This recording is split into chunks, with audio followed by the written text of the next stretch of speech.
evening, everybody. It's Throwback Thursday. And I have my tired face on for throwback. If you all ever, I don't know, if you'd ever see me when I'm first and very rested, these evening ones show the wear and tear of the day. At least that's what I feel like when I look at the camera. Anyway, at least I got my hair washed today. Got washed hair. I am back to actually doing a little bit of the old-fashioned kind of patterns, and I have a very special book that I want to share with you. I've done a little bit of research online about the book, which I thought was pretty interesting, and I have a project that I want to knit with handspun out of another book. So that's what is going to happen. But I am here tonight because I got my Sock Madness pair of socks done today as of 5 p.m. I have all day tomorrow to turn in the pictures, and I decided not to try and take any of the photos tonight. It's kind of stormy in our area. It's very gloomy.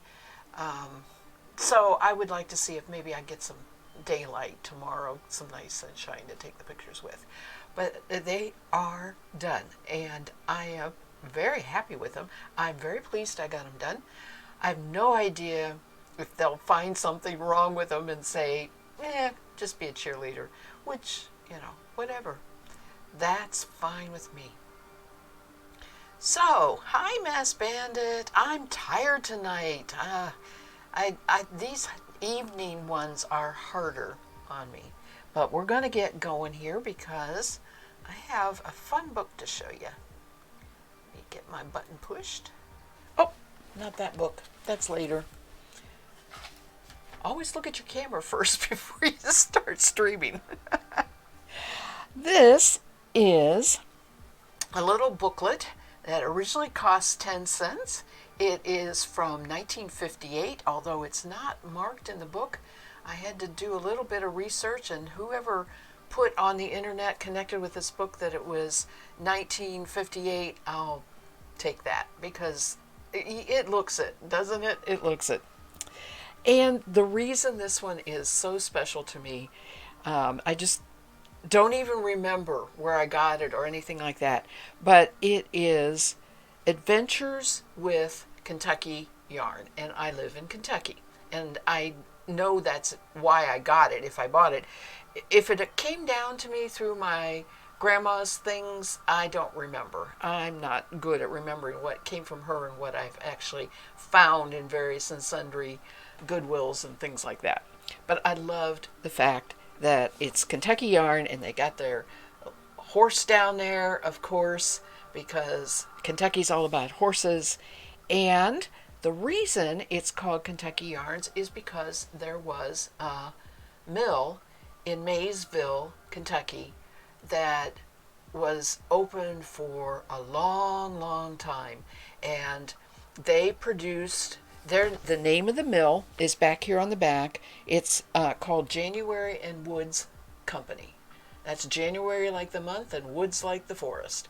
January and Woods Company in Maysville. Now, they are defunct now. They are no longer in business. And I am going to go through their history a little bit. In fact, let me do that first, and then we'll get into the fun part of looking at the patterns in there. I have Google brought up here, so let me just really quickly open this up and let you know that it closed officially in 2004, 170 years after starting in 1834. And it was just called it was called the Maysville Cotton Mill, or it was also January and Wood Company. And I'm sure that was in their history with their name change. By the time it was closed, there were 45 people working there, but it had employed up to 500 people in its major heyday. So they have gathered a little bit of information in a 1930s publication called The Spirit of Greater Maysville and Mason County. And I bet you there's one copy of that somewhere in Maysville's history museum, right? But Anyway, it did have all of the information. Now, I don't live anywhere near Maysville, but it's important to me and special to me because actually there's a lot of fiber tradition here in Kentucky, even today, and several fiber fairs, a lot of people raising sheep, and the fact there's a lot of people home processing, small mills and that sort of thing. So to find that there was an actual large mill during a lot of years in Kentucky was fun to find out. Now, I'm not going to go through the actual notes, year by year notes that they had, because it was mostly who became president and that sort of thing. But they call it January in Woods, and there's just little tidbits and trivia, and that's what I really want to read to you. January in Woods was known for its high-grade cordage, twines, and carpet warp, known as Maysville carpet warp. Now, who, as a weaver, hasn't heard of that? And I kind of wish Snoring Cat was here. Hello. But maybe she'll catch this after the fact. This is where Maysville carpet warp was made, and I mean, that was the thing to warp a loom with forever, right? Even I know, as I've never really warped a loom or done anything with weaving, I knew you bought Maysville in order to warp a loom. The Maysville brand of carpet warp, rug yarns, and rug filler was purchased across the country through wholesalers, independently owned variety and department stores, and mail order distribution. So let's see, what else do they say here? In 1954, the president decided that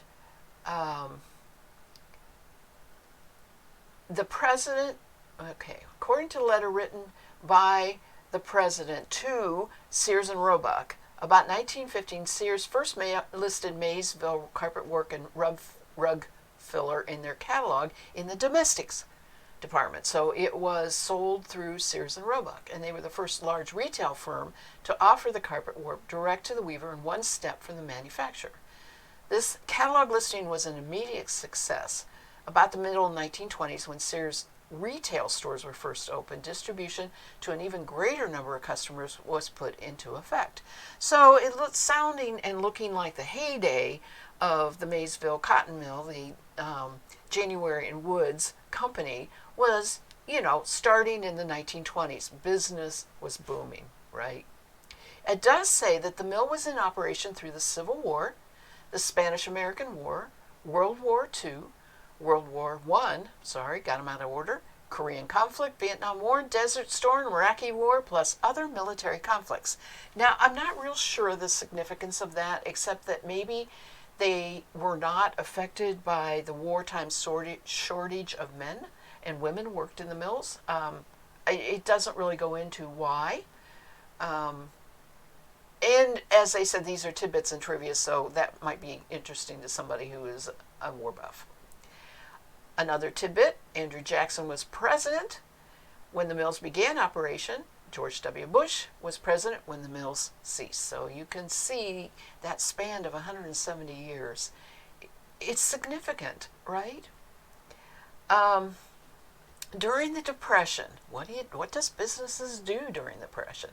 J&W began publication of The Shuttle, a subscription newsletter sent to rug weavers who used Maysville warp. The publication included projects, pictures, and letters from readers detailing their experience in selling and weaving.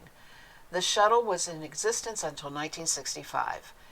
That is something that I have a little note to check. Just as different places that sell the different old publications and things like that, I'd like to see if I could get a copy of The Shuttle. Okay. Here's another tidbit. Cotton was brought to Maysville by steamboat from Memphis and New Orleans before the coming of the railroad. Now, that Maysville is on the Ohio River, and that's why. The first building was erected in 1834, and it was in continuous operation except for several months during the Civil War when it was not able to get cotton. I wonder why. No cotton coming up from the South. I'm not sure any cotton grew the way Sherman burned everything. Anyway, then the mill closed from November 1861 to March 1962. That was when they couldn't get the cotton. Okay. J&W was one of the few cotton mills in the country that continued operation throughout the Civil War and at times paid as much as $1.75 a pound for cotton. They maintained continuous operation throughout the Great Depression of the 1930s.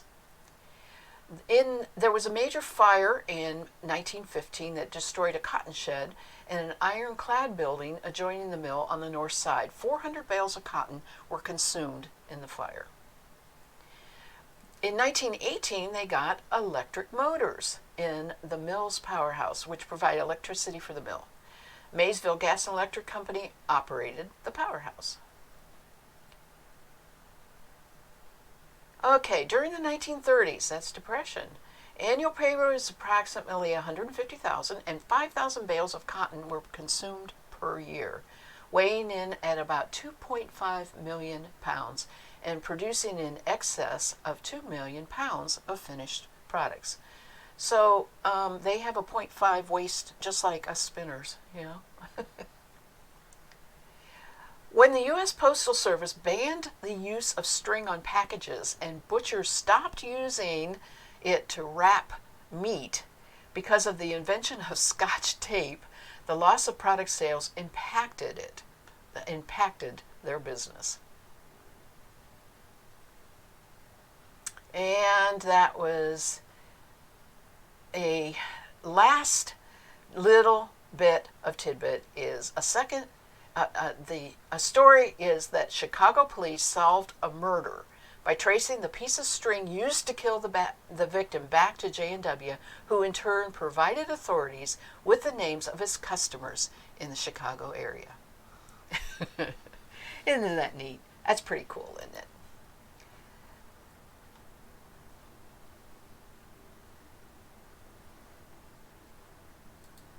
All right. Hi, RoboBabe. How are you tonight? Mass Bandit, how are you? I have this book. I'm going to just look at pictures right now, and then I'm going to get into some knitting. It is interesting. It was so much fun to find that. I love Google. So anyway, this is from 1958, right? And I'm looking at this and I'm thinking, okay, I'd like just about anything in here. This is what the yarns looked like. They came in about 70-yard skeins. They called this red one here soft spun rug yarn. And it says the first of its kind, which I don't quite get. And you realize none of this is the Maysville carpet warp. That, if you know weaving, is going to look like a spool of very sturdy string, right? That's what warp is. Oh, Mass Bandit, that's wonderful. You just started. That's great. That's great. I saw how many viewers you had. See, that's the game thing. Nobody wants to come see this spinning stuff and knitting and all that. It's all about games. But I am so happy for you. That's really awesome. So anyway, that was the rug yarn that they were using as weft. And then this is called soft spun decorative. It has little dots on it, and this is the variegated. Then they had two thinner ones, which they called all-purpose yarn, and that's what probably they're mostly knitting with, crocheting with in this book, and all-purpose decorative. So it is the thinner weight. And let me see if it just, yes, like this very first pattern is a pattern for its all-purpose decorative yarn. Now, if you look real close here, this has a sleeve on this one. Does it have a sleeve on this one? I don't know. She's got it very decoratively looped down there, and it's got a pocket. Does it have a pocket on that side? I think so. I have made something similar to this, except the design made a circle in the back so that you could do a circular kind of knitting, and I never liked the way it fit. And I really like this one, plus this is crochet. Okay, so it looks like it has the star, kind of the star crochet stitch. So I thought that was pretty cool. I can do without the tassels on the pocket, but I thought that was pretty cool looking. I'd like that. We're going to bring all this retro stuff back, I think. This was just a standard variegated rug, and it is knit with the plain yarns, rug yarns, and the plain variegated. But wouldn't that make a nice bath mat? And this is going to be cotton, right? It's let me see if it says in here. It says completely washable, will not shrink or fade or lose their luster, but it does not really say what it is. I'm sure, first of all, it's not available, but you could make these patterns out of a cotton yarn and probably get away with it just fine. This one I think is extremely interesting. Okay, so I don't know if the aqua and black is the way I would go, but what I find real intriguing is the body is crocheted, but the sleeves and the collar are connected to a lining, and so you make almost an entire coat out of fabric and put this crocheted top over it, so your little seam around your top of your sleeves, and you're good to go. Isn't that an interesting design? This day and age, all the designers, I mean, it's all about putting their name on it. People back then, who knows who designed this, but somebody had kind of an interesting, unique twist on what to do with crochet that you don't really want to wear without something under it, right? Now, there are ones I'm going to pass on. Okay, I don't have any desire for a collar or belt like that. The buckle, the attachment's a little intriguing with its probably loops.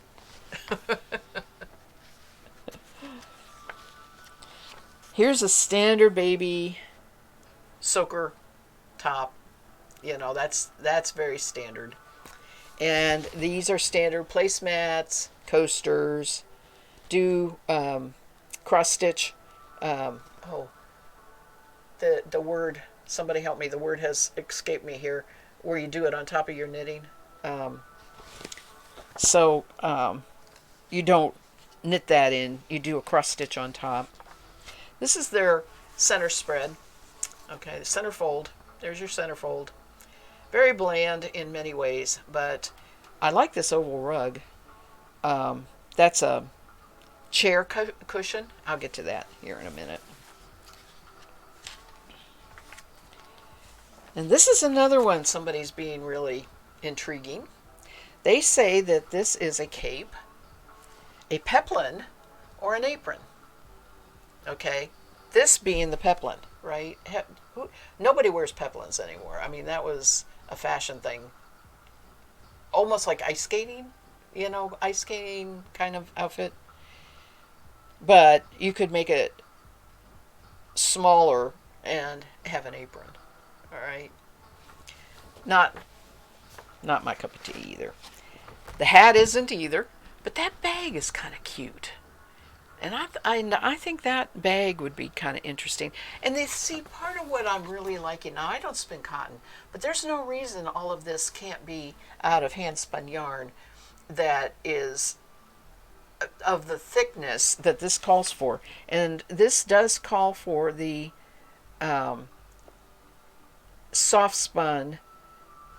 So that is the thicker, right? The soft spun. That's the thicker yarn. which I have more of than the thinner anyway. Children's toys, very standard. Pot holder, pretty standard. This is a rug that is crocheted. And another rug that is crocheted.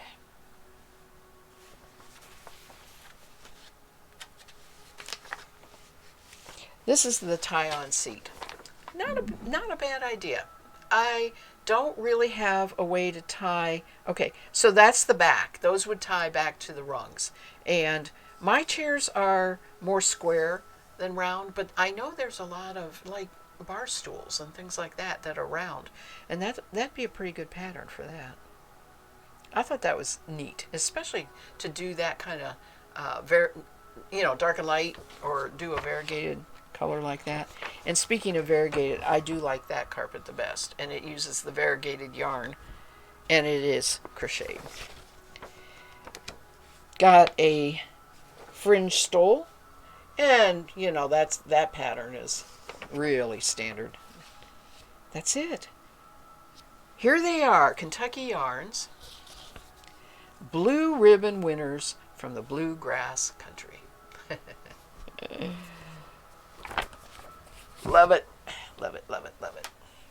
I have some fiber work to do, in the sense that I'm going to knit something from a book, and I'll show you that. But before I can start the knitting, I have to wind the skeins into balls. So this book here, I'm not sure I've shown this on the stream yet. Traditional Victorian white work. It was, I think, 1986 or something like that. Again, the book is not marked, and I got that information off of the thing. It's not quite as old as I thought it was. It was originally published in Britain, and it has a British publishing house. It was printed in Great Britain, and it was published by St. Martin's Press. And Sheila Hollingworth is the author.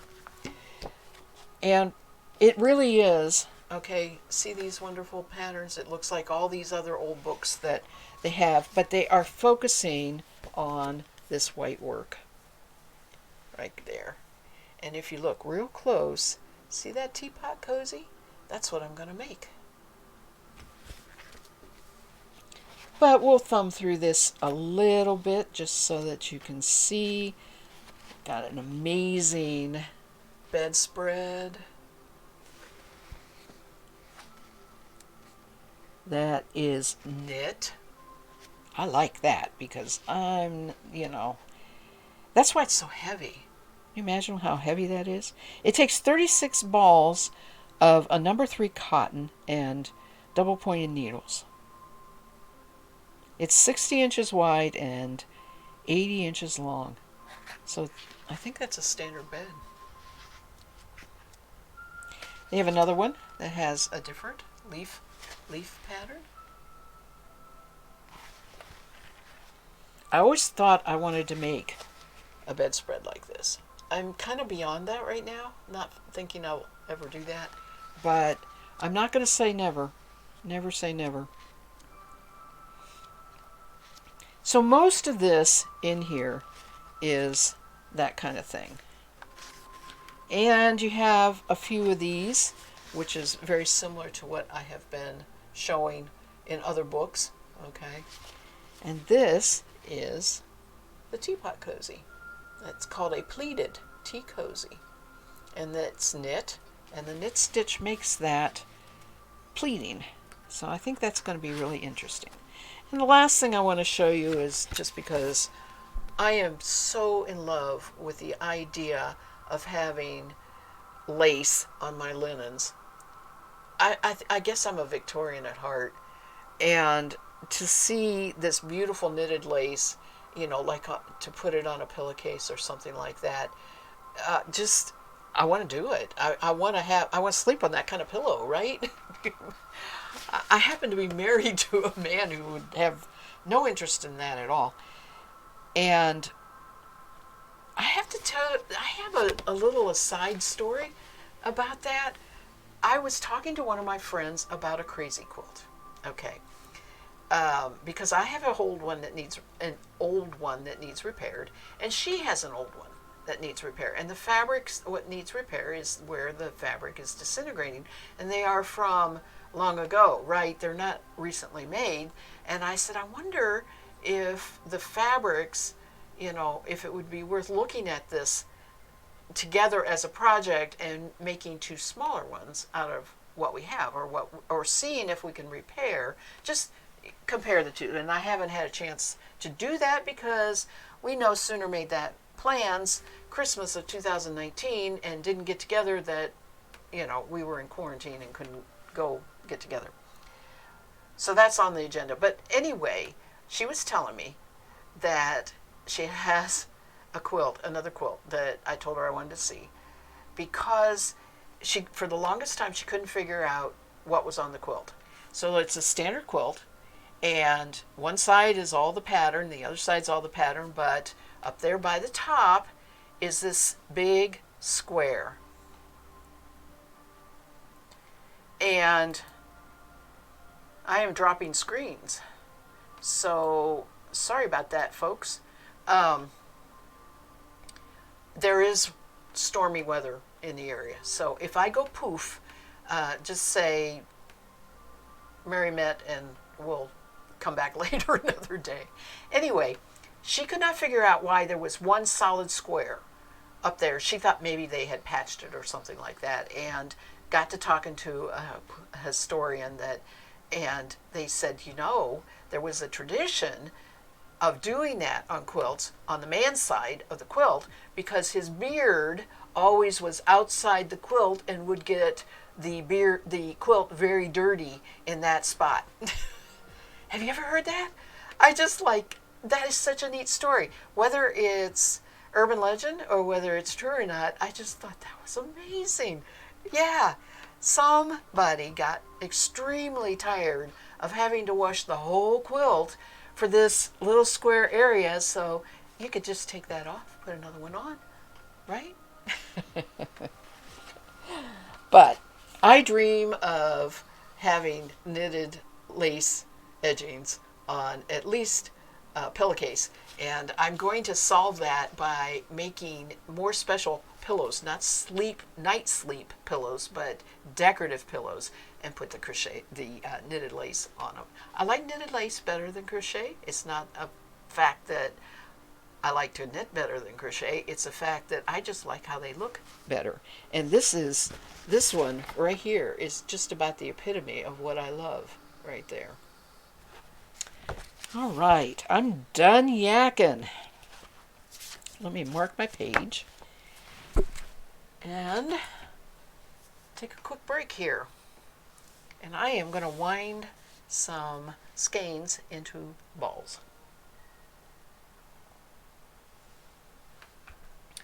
In fact, I'm going to take this off.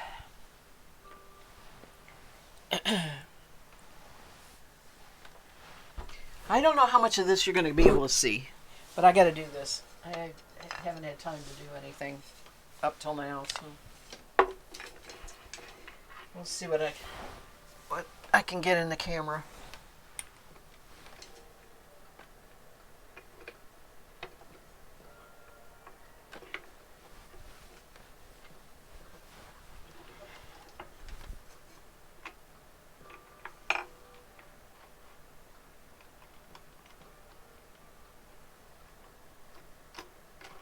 Which way does the wing nut go? Tighten, tighten, tighten. I need it to tighten.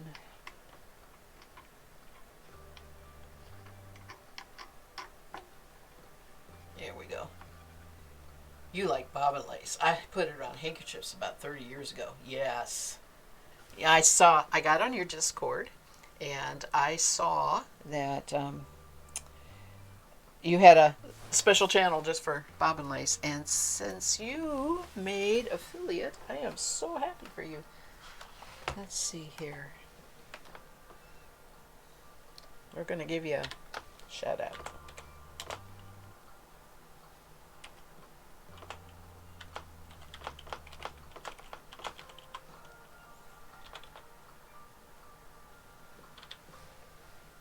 I hope that works.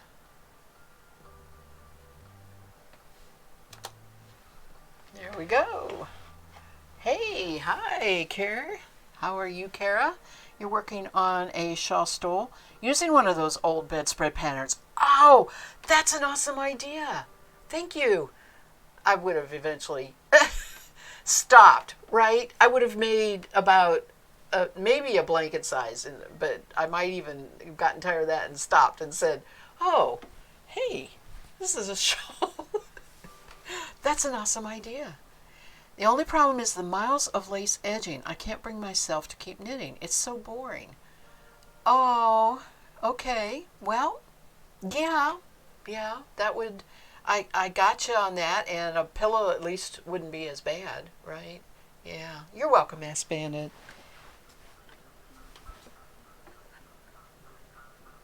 Okay. There you go. Oh, I better open this up first before I put so I know if I have room for everything. Get a skein here.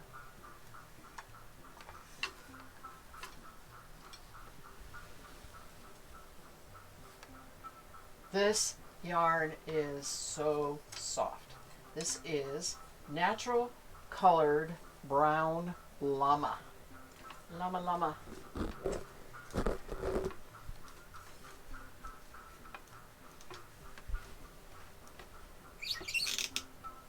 And it is. It's super soft. And you can't see it. All right. Still can't see it. There it is. Beautiful color.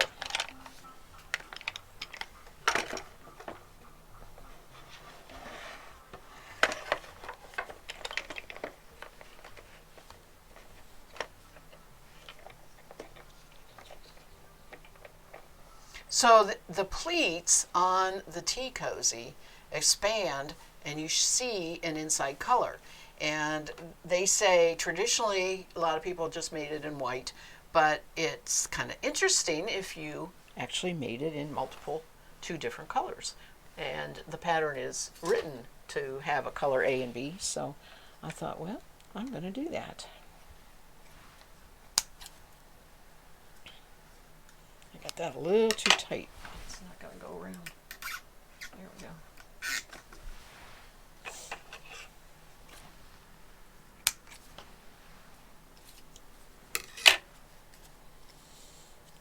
I really should be using this for something else, but I just love the idea of this brown and white, so I'm using it. I'll have some left over.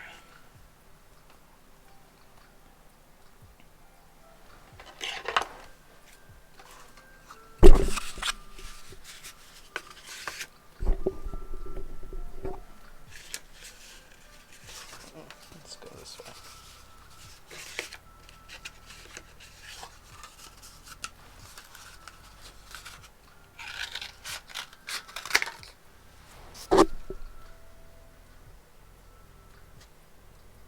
Where does it say blended? Oh, thank you. Veggie, you are the mod of mods. I will fix that right now.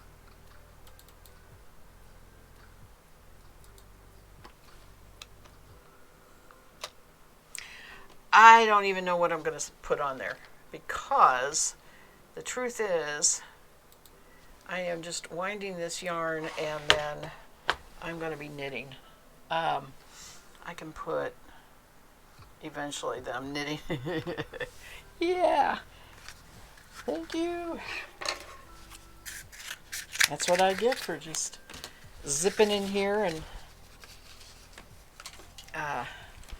starting up.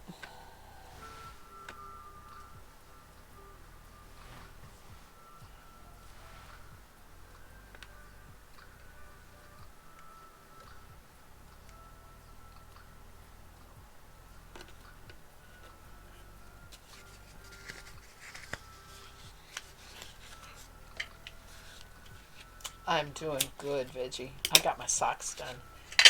My Sock Madness socks are completely done, and I'm going to take pictures tomorrow and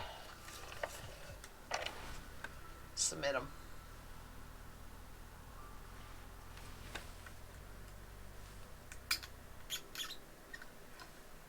No, don't do that. Don't do that.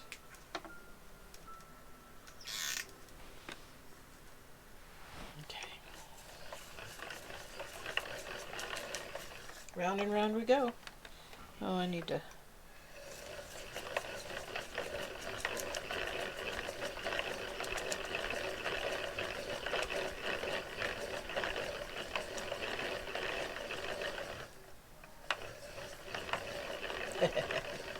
I know. I'm so yeah. Oh my gosh. I really almost gave up after the first one. And the only thing that kept me going is I had so much fun last year being on the cheerleading team. I actually want to be on there just because there's no pressure at all. And I loved seeing the patterns, and you get to talk about the patterns and, before you get them and all of that, right? Kind of know what you're getting into later on if you ever knit it.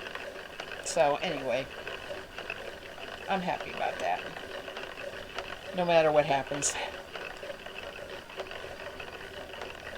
That's right. This is only my second year. This is the first time I've actually got them done. No, that's not true. I got the first one done, but they found where I had not done the pattern exactly right. And at the time I was so upset, but then I found out how much fun it was to be on the cheerleading team, and I was like, oh, this is the way to go.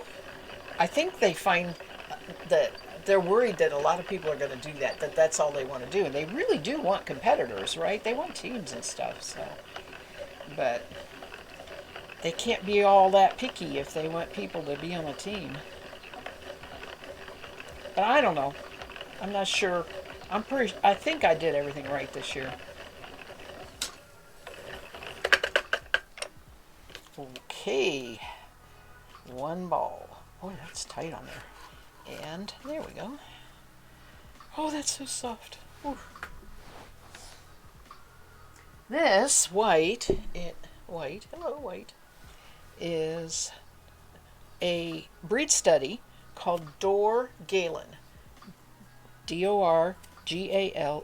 It is also pretty soft and fluffy. And as you can see, they're both right around 13 wraps per inch. It's going to be knit on a size 6. And I believe that's going to be the perfect size for needle for this. All right.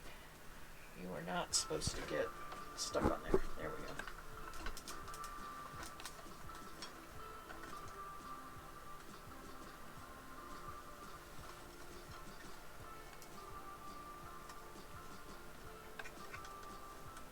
This skein's a little tighter than the other one.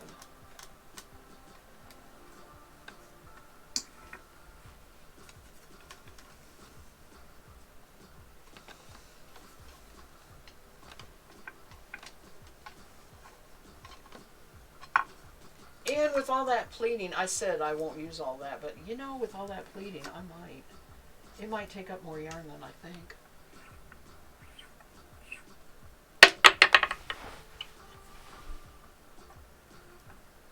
All right, come on. Screw in there.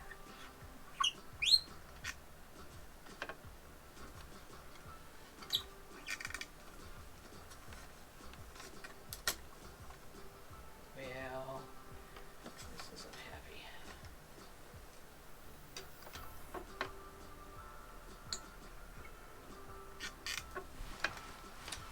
We'll see if that goes.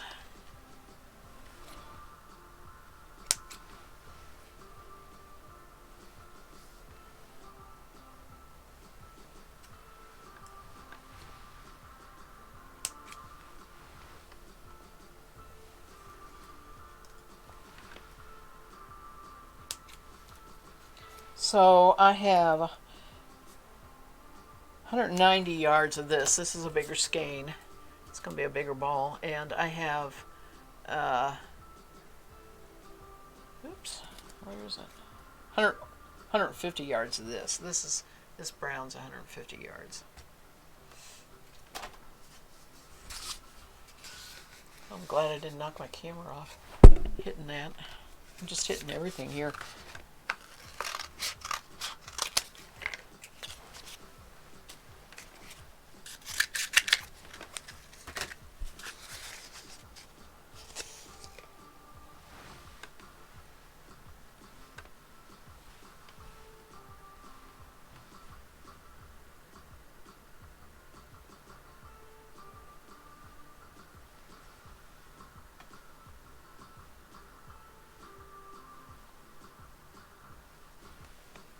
Oh, I got another tie there.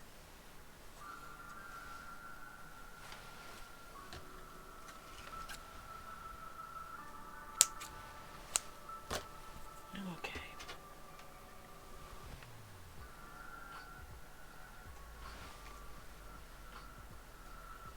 Oh, why are you inside everywhere? Come outside.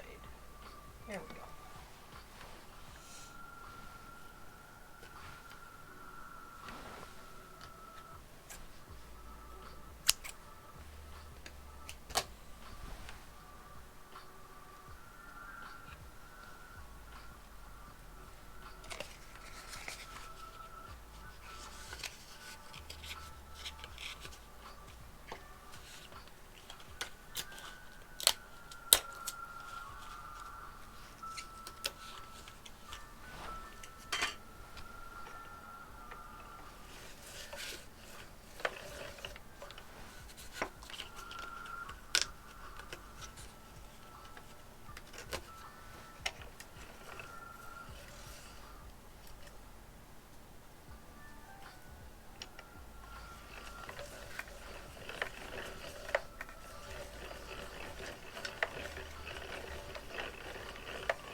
Still.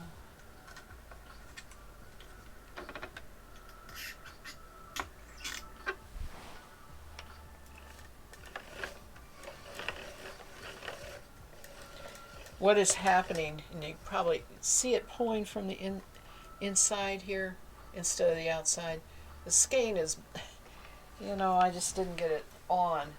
It probably should have been flipped, and I don't always judge that right now. And also, because of the way it gets wrapped when you're wrapping it, it just sometimes goes in and out like that anyway, no matter what you do, which way you put it on.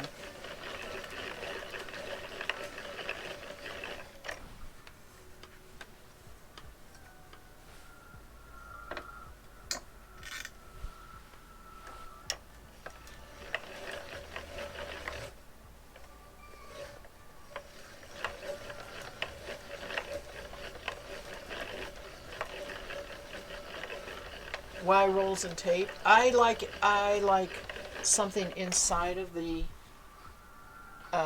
there to keep it from collapsing in on itself. Besides, when I knit, and I didn't bring it with me, but I have a wood thing that goes around so that I can just stick that right over the wood thing while I'm knitting. So I always put if these are not center pole balls, I use the outside of it. That's another thing that you need to know.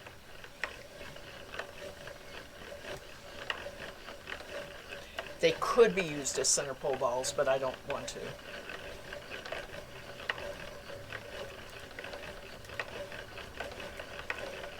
And if I ever want to ply, I have a lot of leftover single. I will do it like this, leave until I'm ready to ply, then pull that out, and I can ply from the two ends. All right, so it's kind of like it can be a plying ball that way too.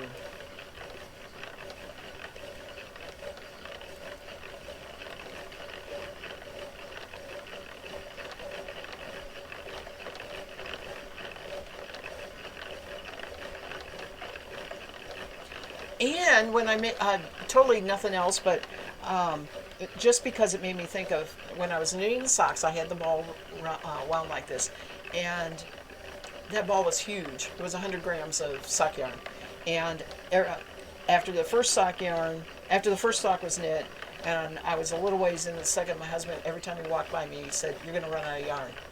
I said, "I don't think so." "You're going to run out of yarn." "Well, maybe." "You're going to run out of yarn." I did not run out of yarn. In fact, I could have knit another whole cuff, I think, with what I had left. Uh, Another whole pattern of that flower.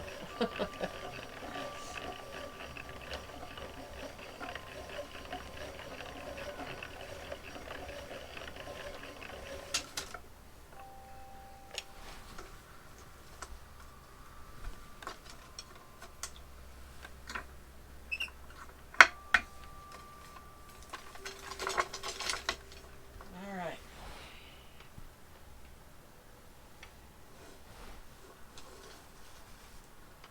Oh, don't make me cut that off of there. Come on. Oh, I see what you did. You wrapped underneath the... There we go.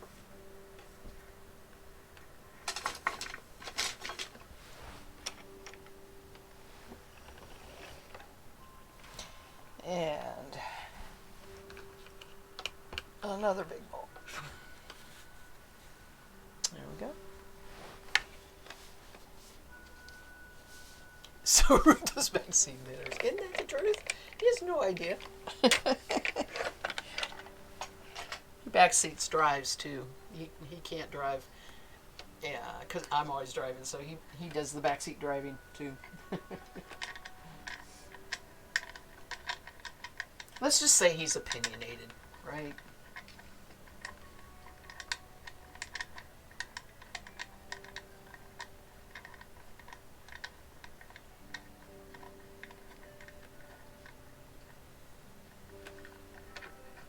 Okay, come on. There we go.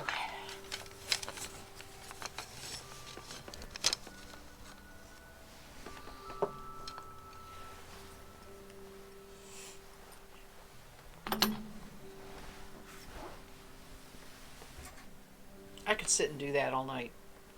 I like winding balls. I like winding balls of yarn. Let's say it that way. Before they bleep me.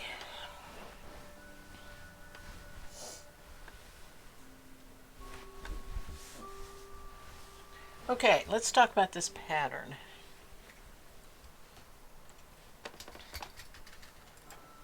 What I don't know, it's knitted on straight needles, not circular, because you seam it in order to allow a place opening for the spout, and on the other side the handle, right? Where's my teapot? There it is.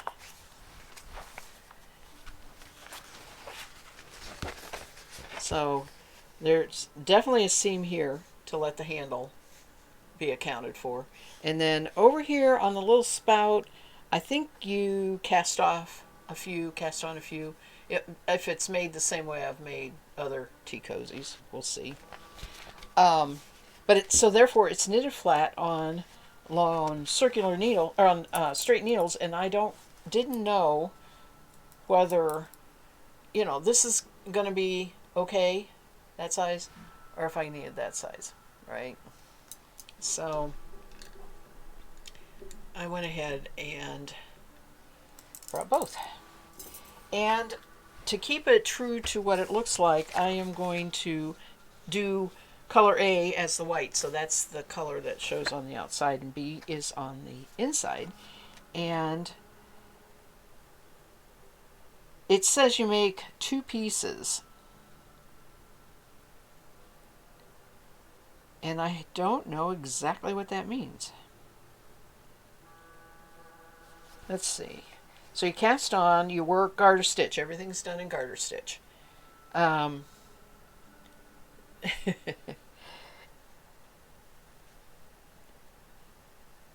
Continue in garter stitch, working the pleats by carrying the yarn not in use tightly across the back of the work.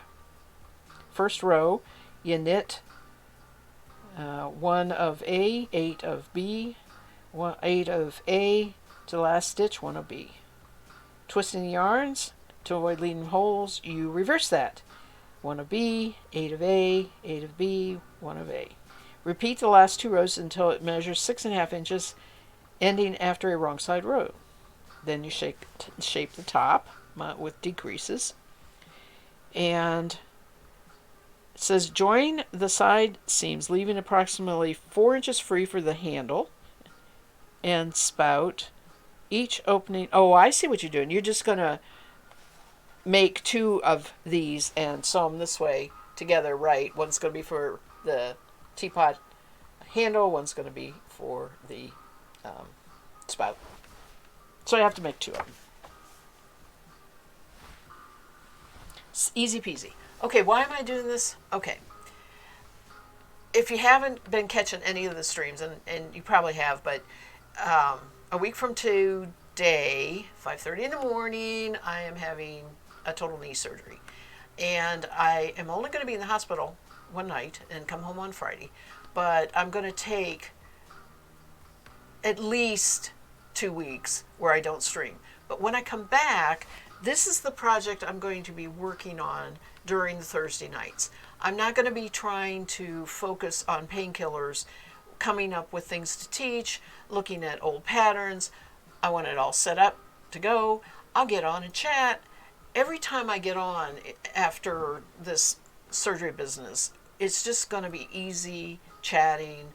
Here I am. I don't know how long I'll be here. I'll be back soon, kind of thing. Okay, so this is a project that I want to work on.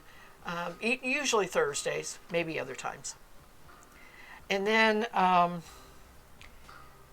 the other 2 streams or whatever I do, I may do little 15-minute streams, for a while and just spin. So that's neither here nor there. This is why I'm starting this now, so it's all set up, ready to go, and I don't have to think. And yes, I want a super fast recovery. I just want this all over with. All right, I'm going to cast on 98 stitches. I hate knitting with the long ones. And I'm going to be pulling things tight. I'm going to try. I can always go to the bigger one, but I'm going to try. And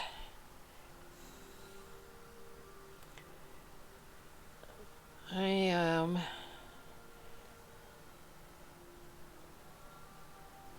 going to try one thing here first. This is the cast on they used for the sock. Let me see if I can get...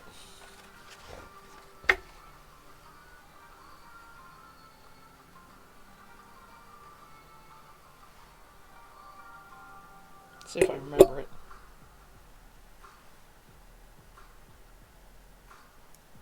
Okay, first of all, this needle needs to go this way, because that's the way we're casting on. That makes more sense. Let me prop my elbow.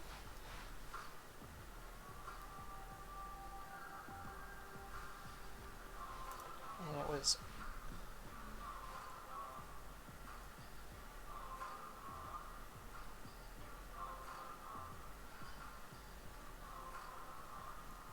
Turn the stitch, put it on here. Nope, that didn't work.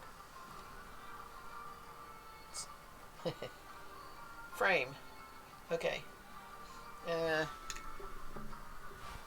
Boom.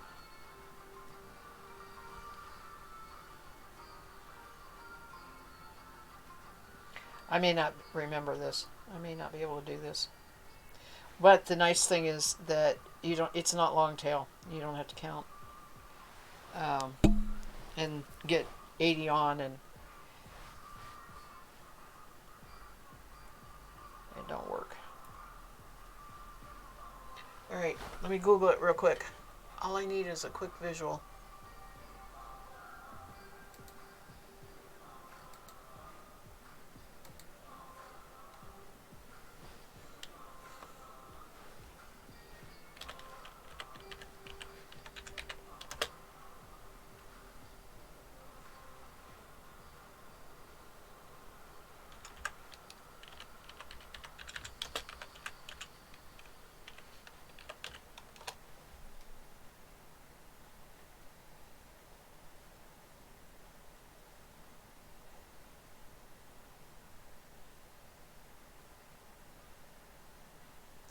Yeah, somehow you pull through the needle. That's what I'm not getting right. And sorry, you may hear the video here. All right.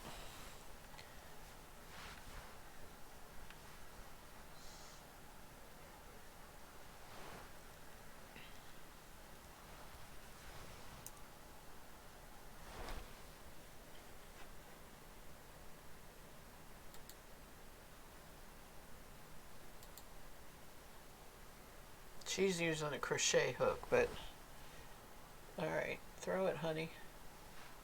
Over this, around the back. Well, that didn't work. All right.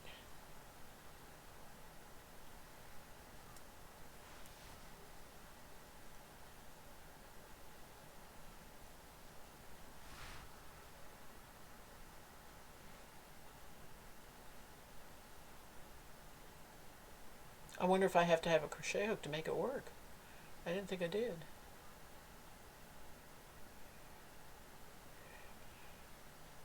Huh.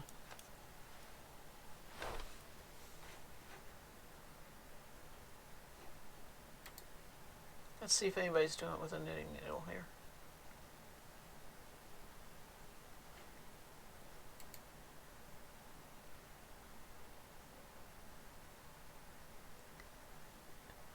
Yeah, I've got Chinese waitress cast on. I got it here.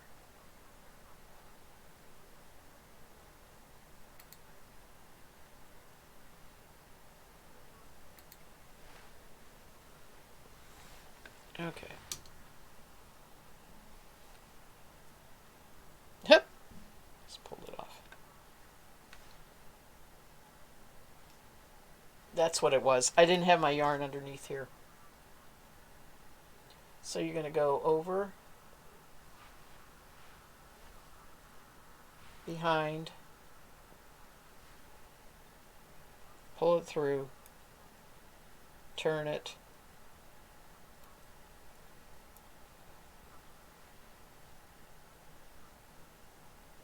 you're going to go over,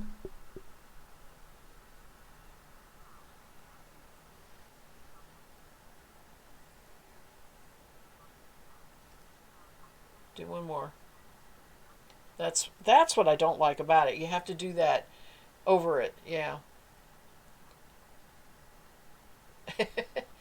It's cable cast on. I know.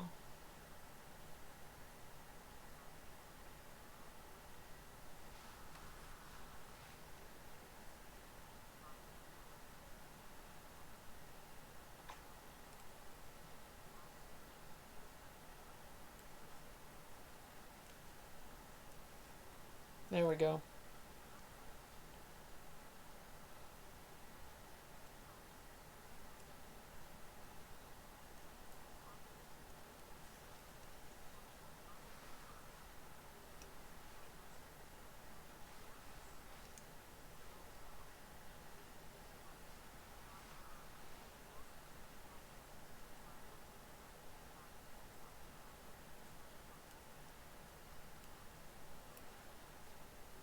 I think I'm going to go to long tail. I knew I did it really good on the other. Once I got it going. Once I got it going.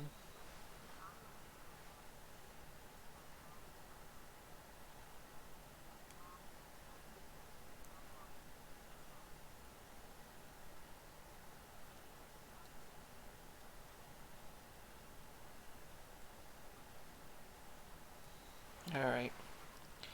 Oh well. Yeah, I know.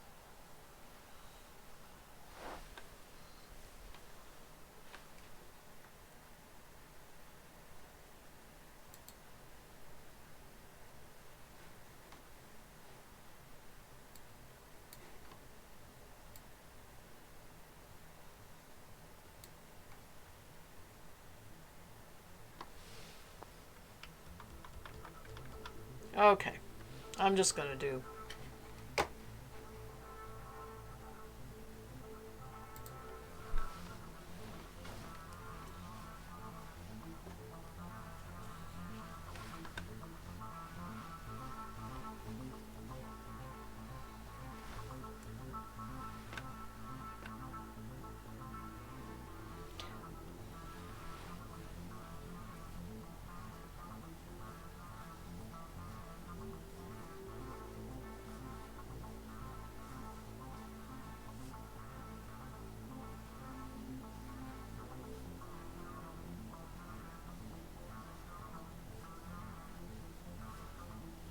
Last minute, I'm glad you found your tanning shuttles.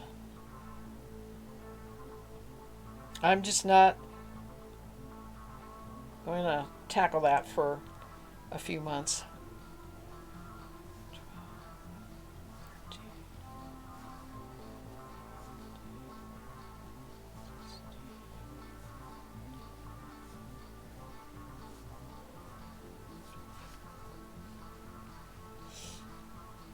You really want to see me doing a long tail cast on? I am going to put this book out of sight, out of the way. Have it over here where I can see it. And then put these needles there.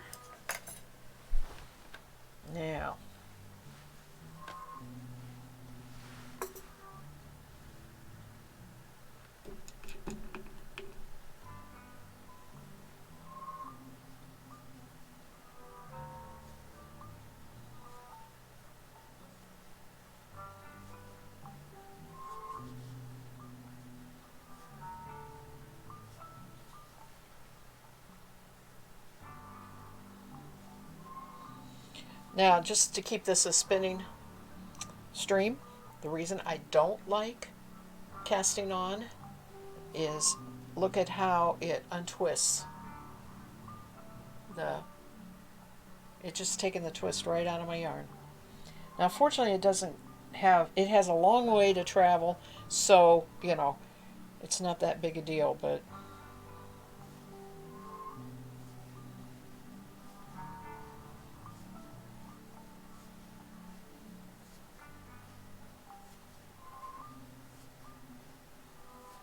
and I'll tell you, I knit those socks with opal, and that was this happening to me with all of the knit one, purl two, knit one, purl two, knit one, purl two, back and forth, back and forth, and back and forth. That yarn was starting to untwist, and that sock yarn was made of 5 strands, 5 itty bitty little strands of single.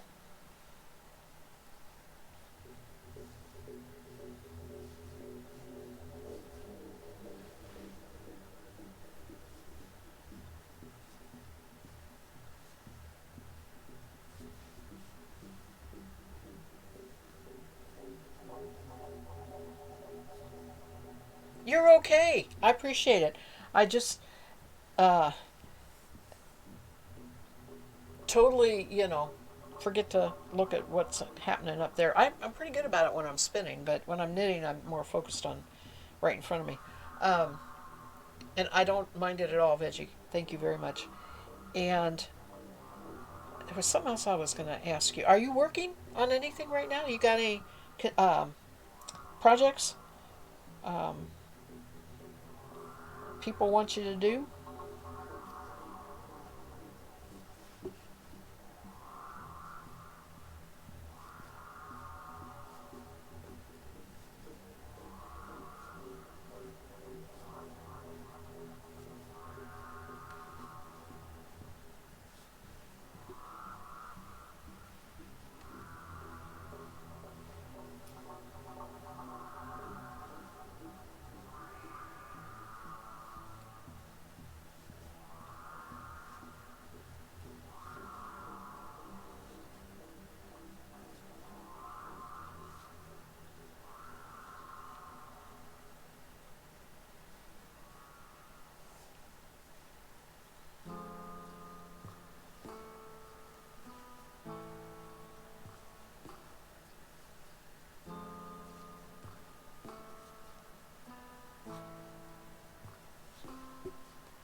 Not going to make it. Nope. Okay. Not going to make it.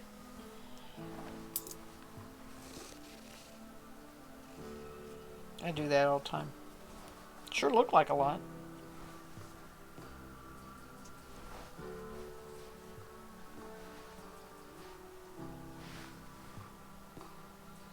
I really should have practiced the cast on, the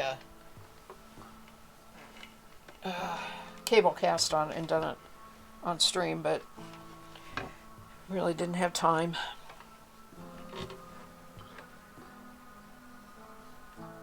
Need to figure out a pattern to use for a commission for a friend, but I've never done a commission before. And I've been back into Turkish spindles. Oh, yeah. Spindle spinning. I saw some pictures that you had put up. Little itty bitty spindle, right? A little Snyder.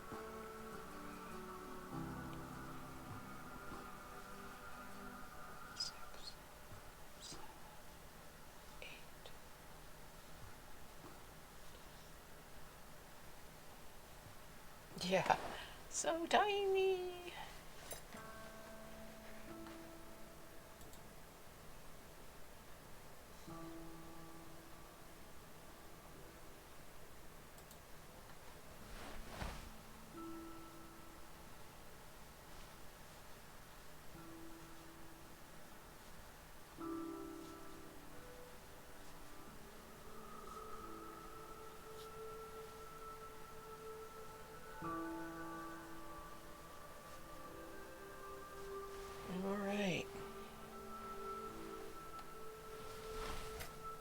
I'm going to do something else here too. I'm like a magician, pulling all this stuff. Presto changeo.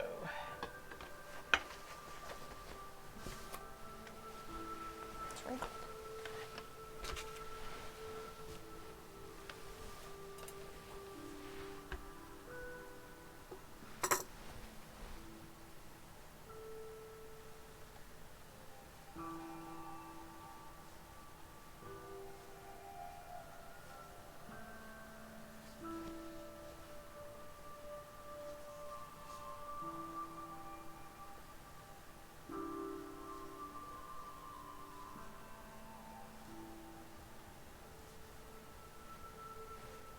Friend wants a bowling pin, and I wish I was at the stage where I could make my own patterns.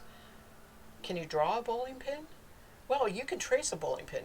Okay, go on the internet, get a pattern of a bowling pin and print it out whatever size you want, and then make a real dark marker and get some graph paper, lay it over there, trace your bowling pin, and then just fill in the X's, right? Each X is a knit stitch.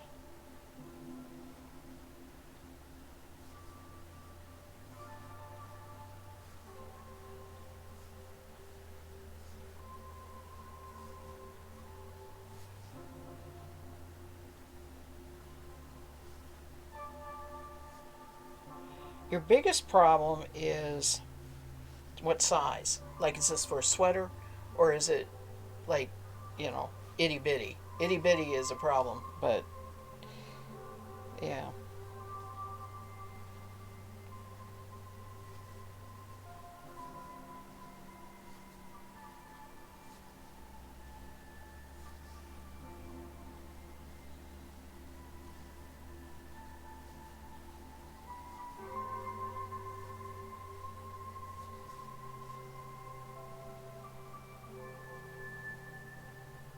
You had to refresh. Your site is buffering. I'm not getting any alerts anymore.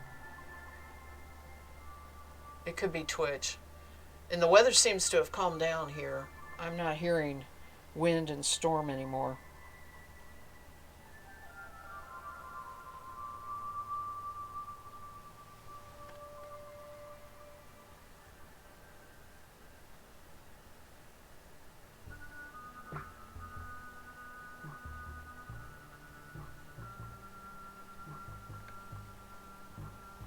Okay. I'll talk to you later when you get back.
Okay, good. Let's see if you're back.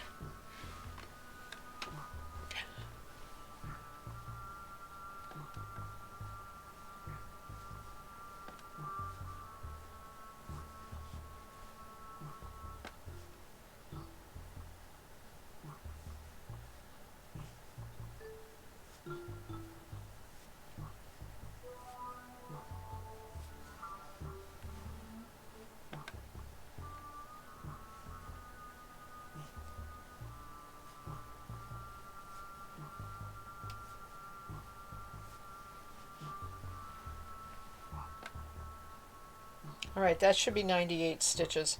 And I have a lot left over. And I'll tell you a secret. I should always do that because I can cut this off and save this for seaming or whatever. Okay, he wants it about the size, oh, of a Funko Pop figure. Something to put on the shelf or display. So a little stuffed bowling pin. Ah, you need shaping then. You're not talking about knitting it as a design in a pattern. You want a bowling pin. That's harder. Yeah, that's harder.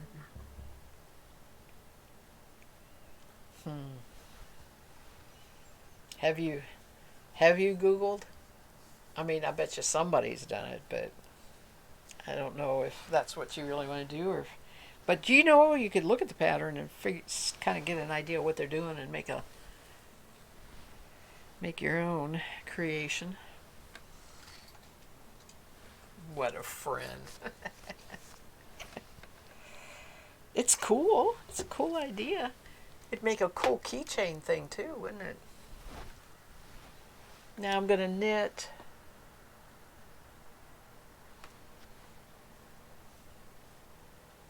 6 rows of garter. Let's get a little scratch pad here. Since I don't have my row counter.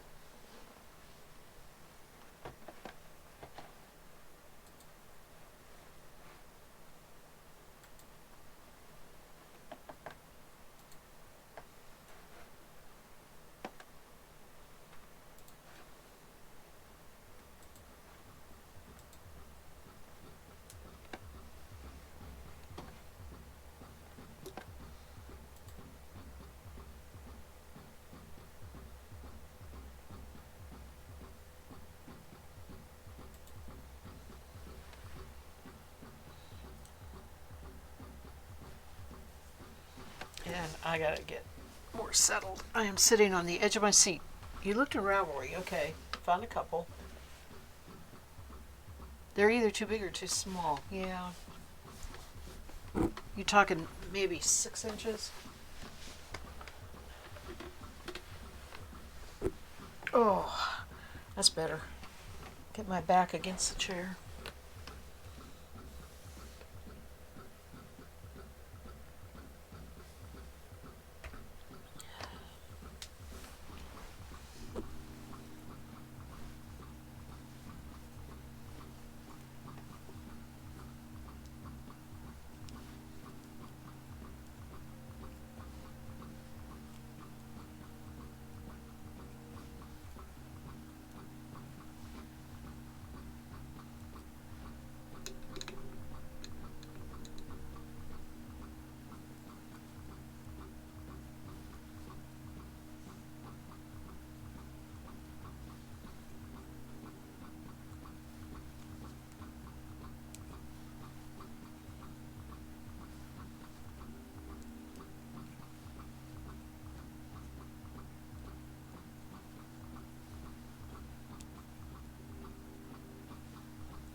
And you're going to have to put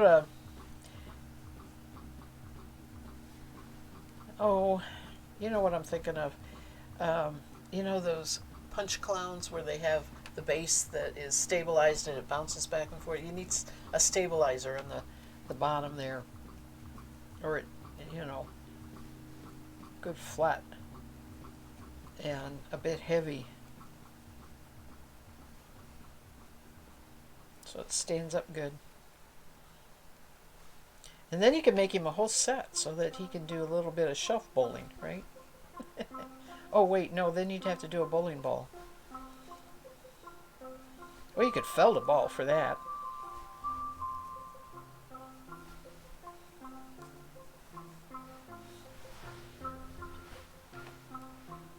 You have weird friends, Zombie.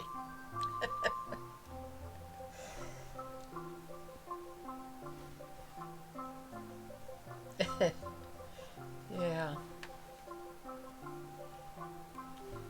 Make yourself a note. Start it official. Write down bowling ball pattern in the first now. Weight in bottom. Go from there then.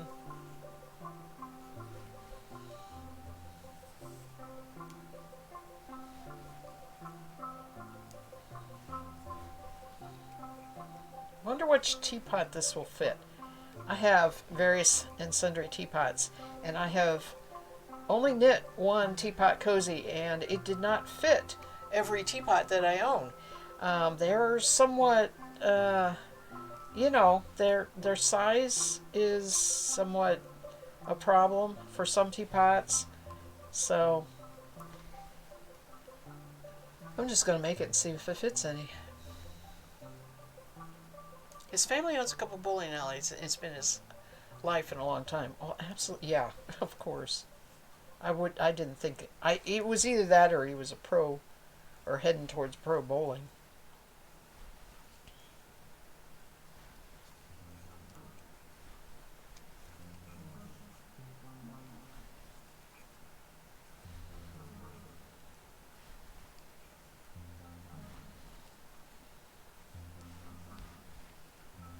There was no indication what size yarn to use. Am I lying? Let me see here. Oh, it was called. Yeah, it's. I'm sorry. I take that back. It's called Number One Cotton. I could have technically gone to look to see what the reps per inch on Number One Cotton is. I have a feeling that this is not the same by any means, and I just want to see how the pleated works out.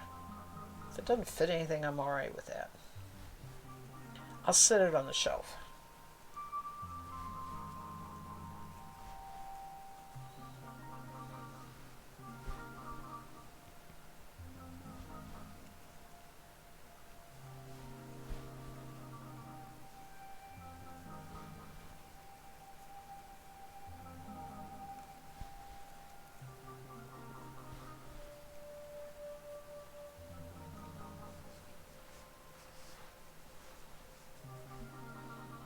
Yeah, I bet you I need to go to longer needle. I don't like the longer needles though. We'll see. They're so long they're in the way.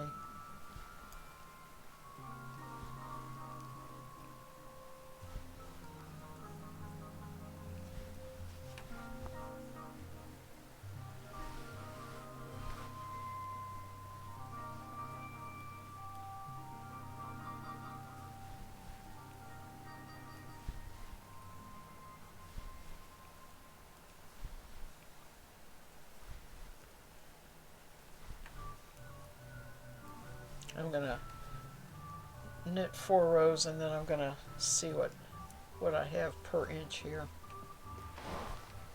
Give me a pen, pencil.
Feels good to knit on big needles. I was using size 1 to knit my socks.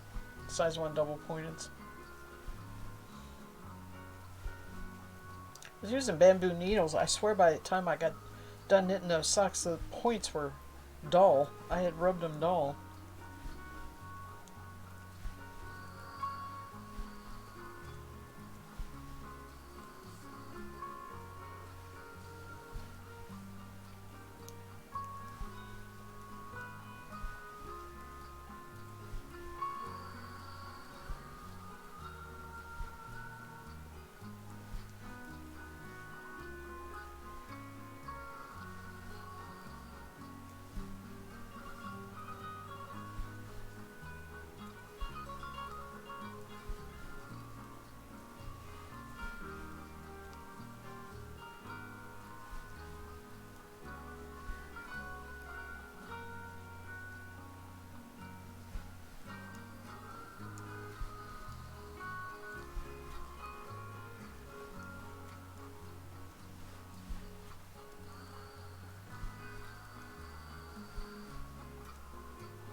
This would be boring. It should get interesting after I get the second color on here.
was just thinking about you, Kara. Wondered if you were still here knitting.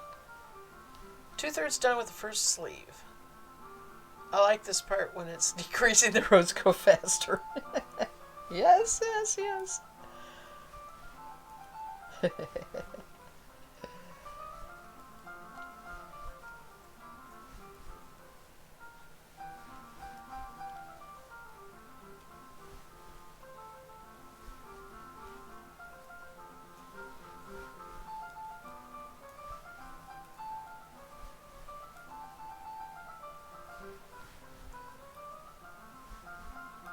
Tell you what, I wish I had a whole bunch of already processed Dorgalen.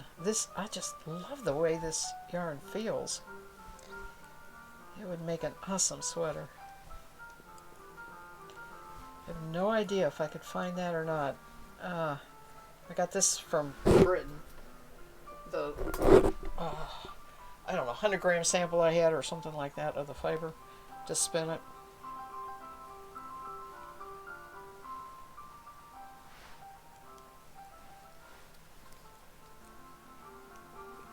That is one of the problems with doing all the breed studies. It's like, yeah, but can't get it here.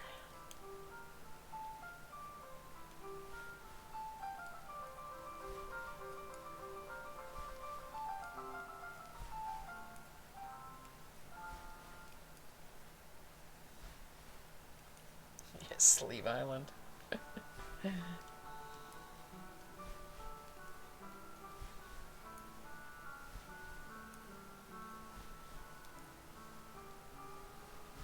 Sleeve Madness. Knit 2 sleeves to this pattern.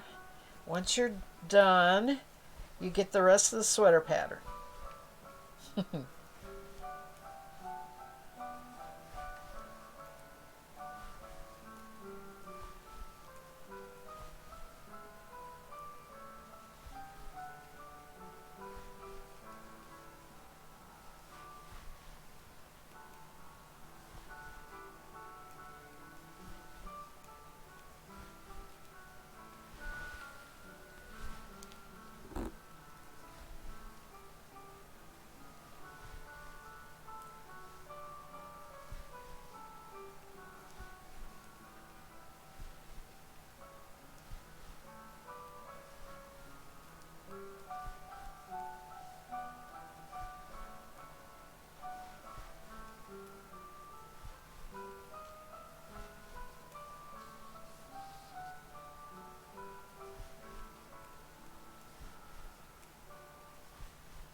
Yay, finger break.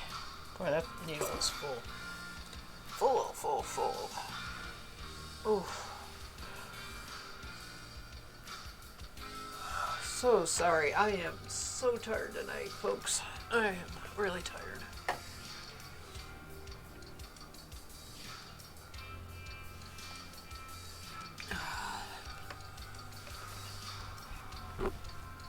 Two more rows. Then we attach the next color and see if we can get a pleat.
I'm going to use the bigger needles longer.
Gonna be pretty big.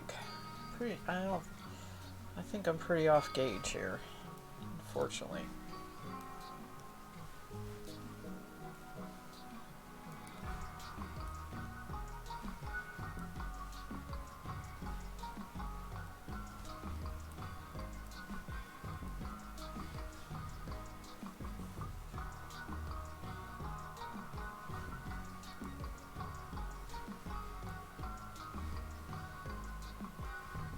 I may have to not continue after I do a row or two of the other color and undo it and look for a thinner yarn.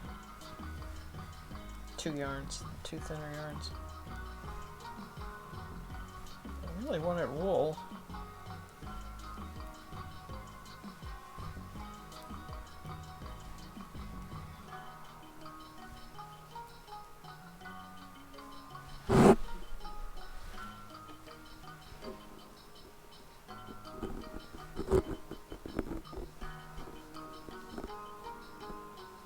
I thought about swatching this, but didn't want to take time on the stream.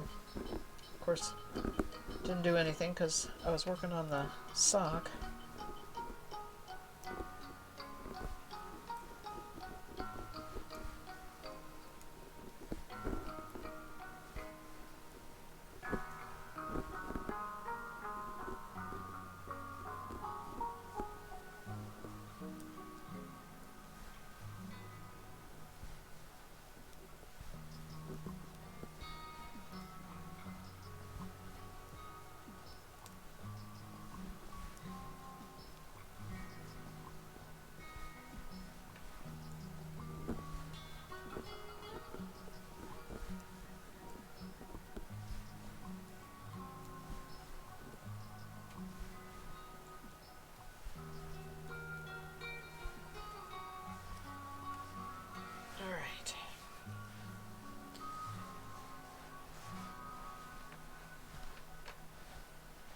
Let's see how far off this is.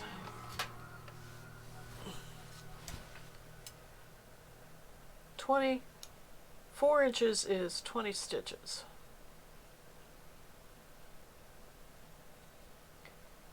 And 6 rows is an inch. Well, I got 6 rows here and I have a ½ inch. Or not even an inch. Well, okay. So tall wise, it might be a little short. That's okay. And then 20, how many stitches to 4 inches? 20 stitches to 4 inches.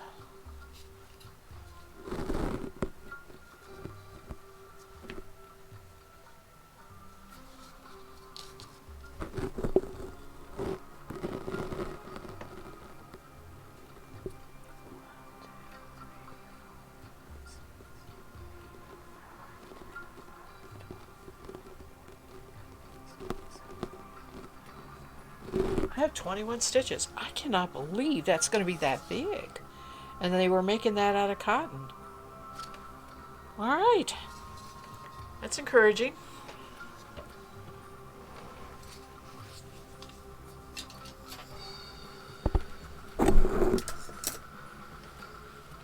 Now, the pattern is, this is A, white is A.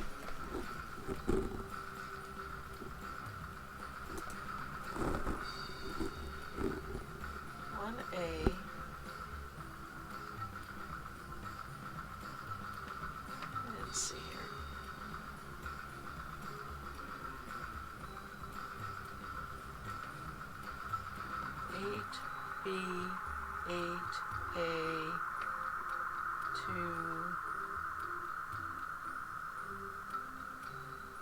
and 1B. And then it is 1B, 8A, 8B, 1A.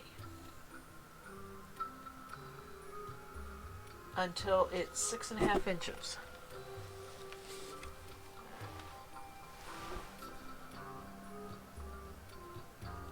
And I have basically 3/4 of an inch here.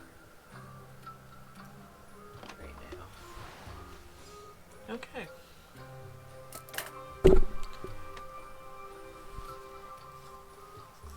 Let's see what happens here.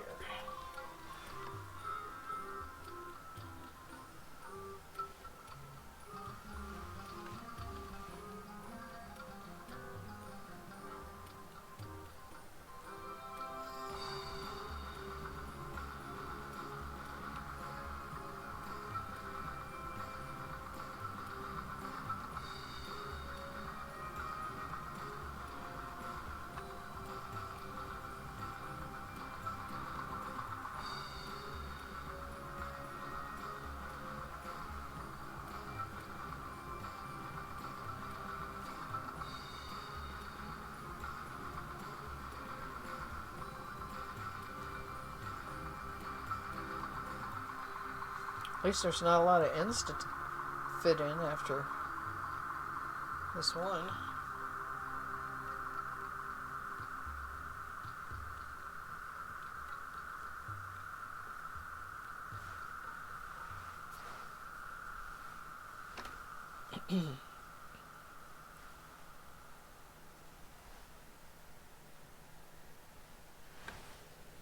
I can see I'm going to be moving my these colors back and forth. One. All right. 8B.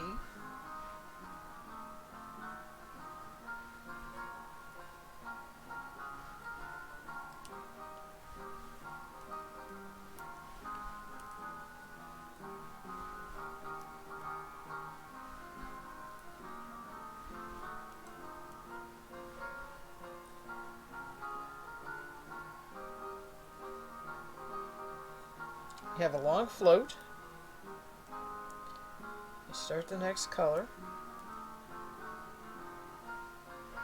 You may say pull it. I wonder if the pleats go in or out. I guess they go out.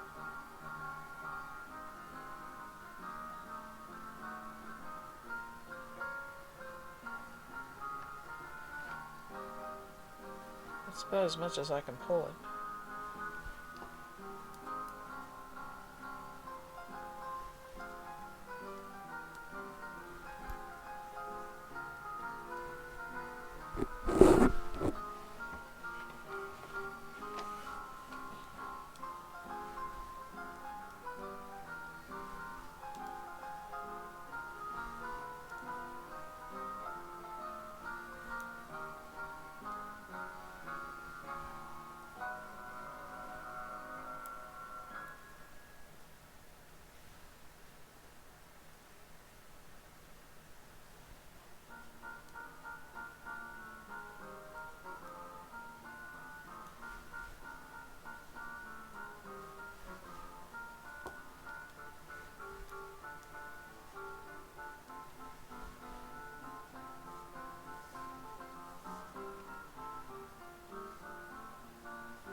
So it's kind of like, you know how if you knit with a bunch of double pointed needles, you gotta pull it tight when you go between your needles? It's kind of that way.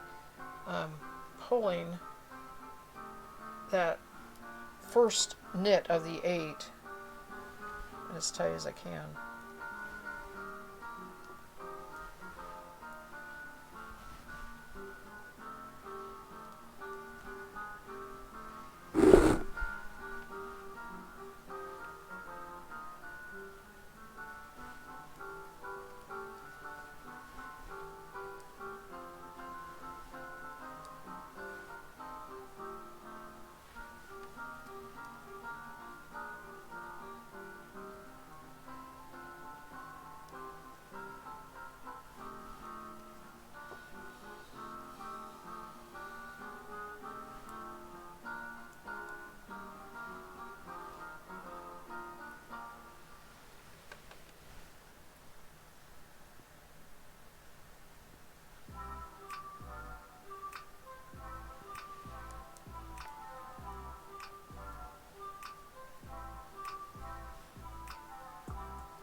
Don't like these long needles. I should have stuck to the little ones.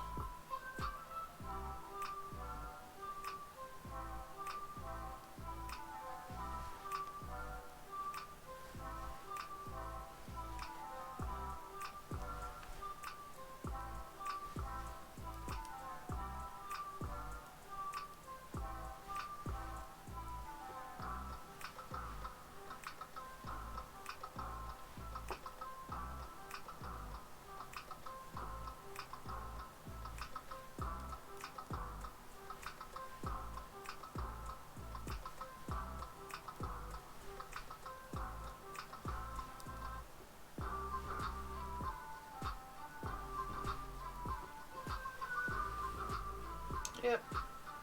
Starting to get wrapped around each other.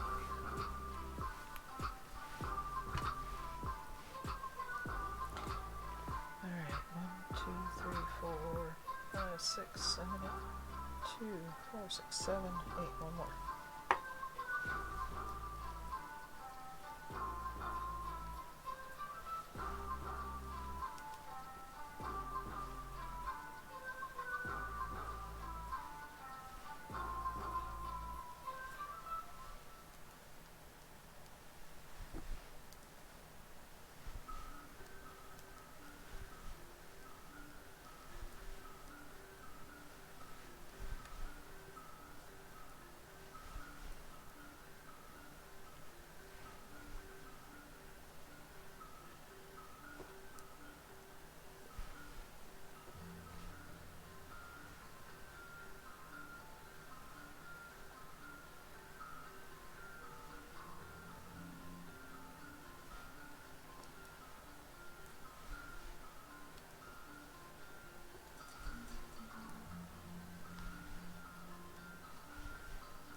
This music's making me so sleepy.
Okay, I hit my first problem.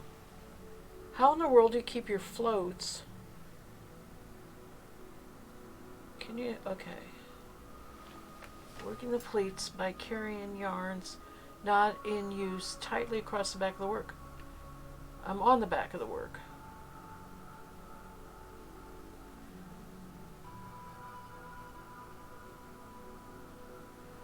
Alright, doesn't say anything.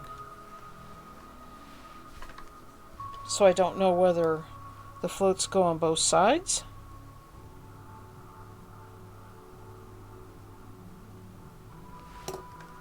Hey, look at the picture.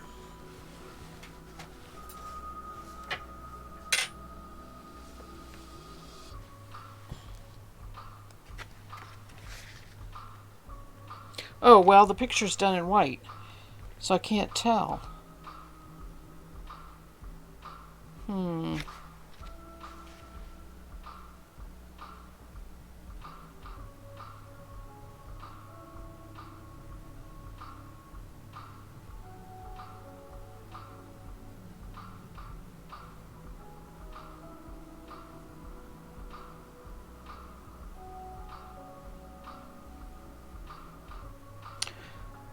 Wow. This I don't know. I really don't know. Yarn to the front? Okay. Well, okay. So I'm going to have floats on both sides. What you're saying, I'm going to have floats on both sides of the pleat, on both sides of the knitting. Because I am on the back of what I just knitted.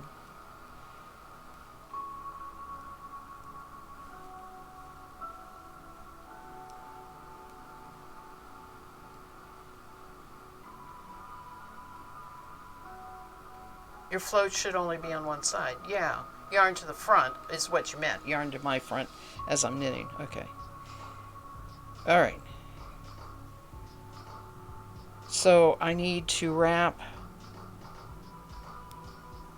I want to put the white under the, let me think here, under the brown.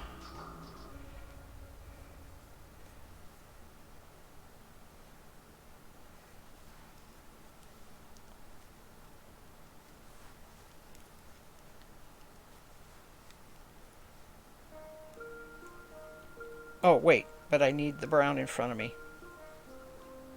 I got it now.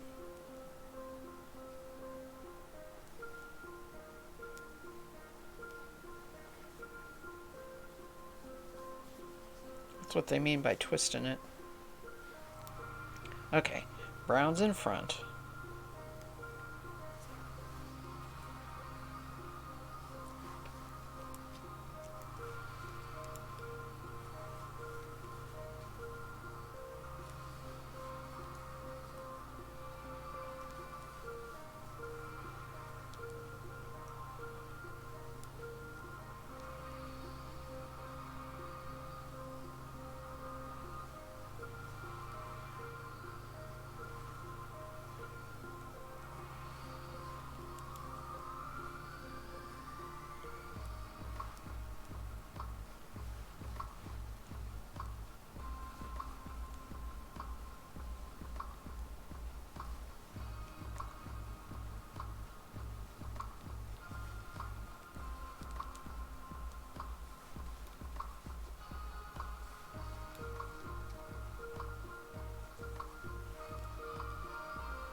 Oh, I didn't put my white to the front.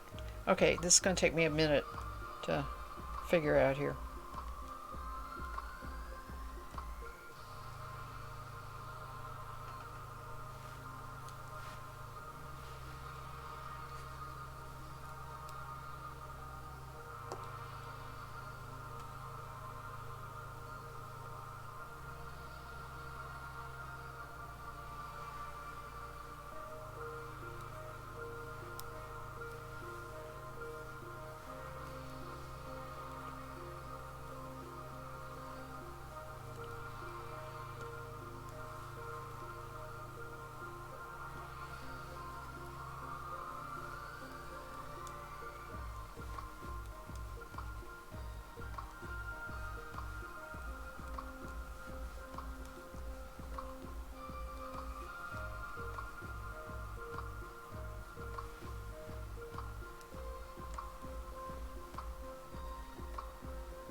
It's easier to pull from this side.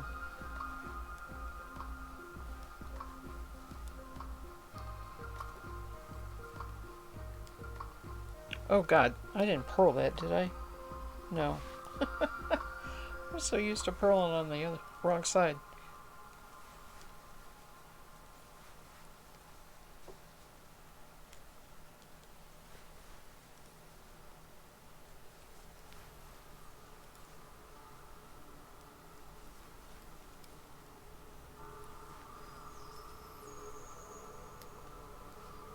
Alright. The first row, I did not get those floats pulled very good. I pulled tight, but they're just flopping around back here now.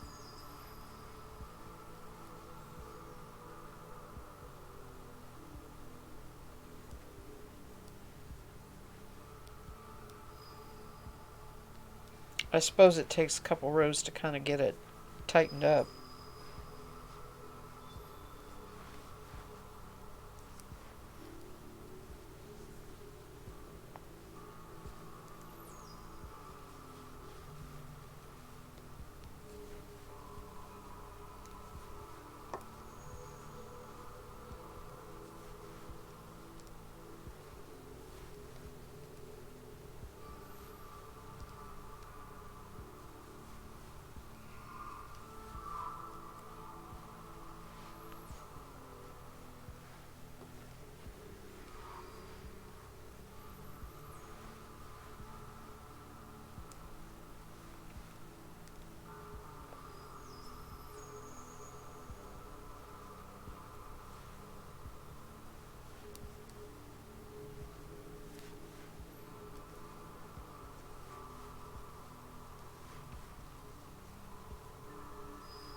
Just like any other tensioning. Takes getting used to.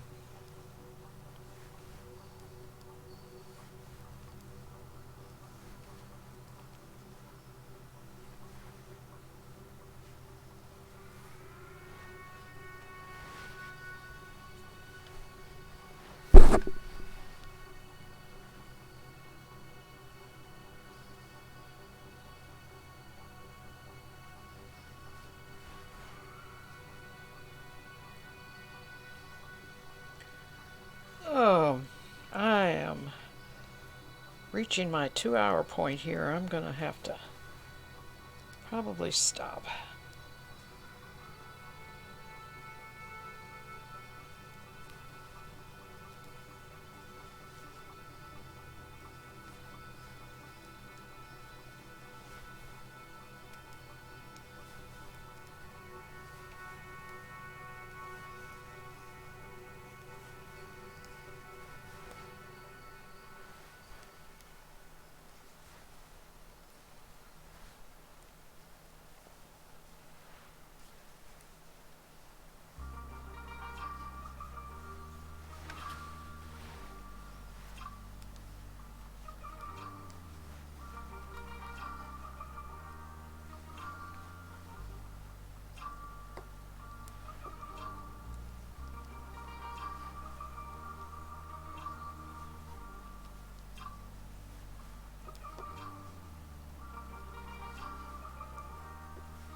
I have never knit so intentionally tight before in my life.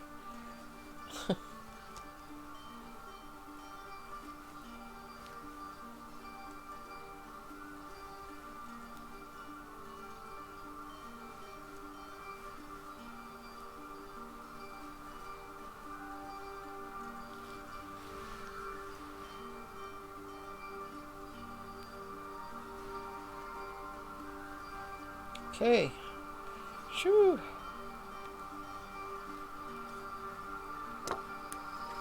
Oh, well, now I have to stop. My yarn just rolled off the table and onto the floor all across the room. So that's it for tonight, folks. Okay. This is the right side. And it is cool. It's cool. Love it. Now the brown will go away. I mean, you won't see it. It just is there to... This is going to be wonderful. I'm happy. It's going to work. And I'm tired. And I want to only use the little needles. I'll put the big ones away. Well, thank you, everybody, for hanging out with me.